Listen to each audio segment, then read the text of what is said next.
In today's video, I'm going to teach you how to make a waiting list on Shopify. This is perfect if you have products that sell out quickly and you don't want to lose interested customers just because something is temporarily unavailable. Instead, you'll be able to collect their details and notify them automatically when the item is back in stock. First, log into your Shopify admin dashboard. At the very top, you'll see a search bar. Click on that search bar, and from the drop-down options, choose Apps. In the search field, type Back in Stock. This will open results from the Shopify App Store. Look for an app called Notify Back in Stock in the search results and click on it to open its page.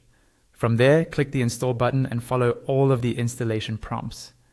Just keep confirming until the app is fully added to your store.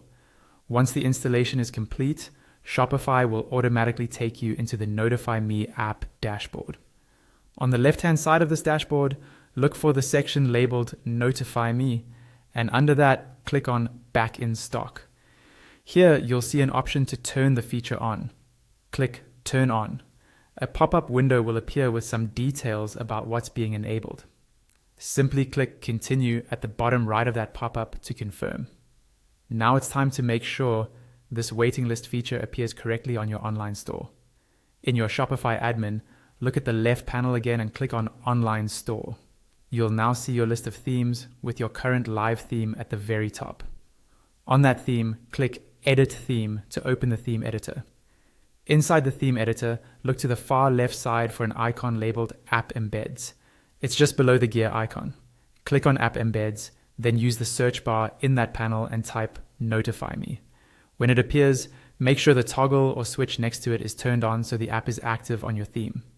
Next, move to the top of the theme editor, where you'll see a page selector, which is probably set to homepage by default. Click on that selector, then choose Products, and then select Default Product. This will load the layout for a typical product page in your store. On the left panel, choose a product or variant that is marked as sold out. When that sold out product loads in the preview, instead of seeing a Buy It Now button, you should now see a Notify Me button. That means your waiting list feature is working.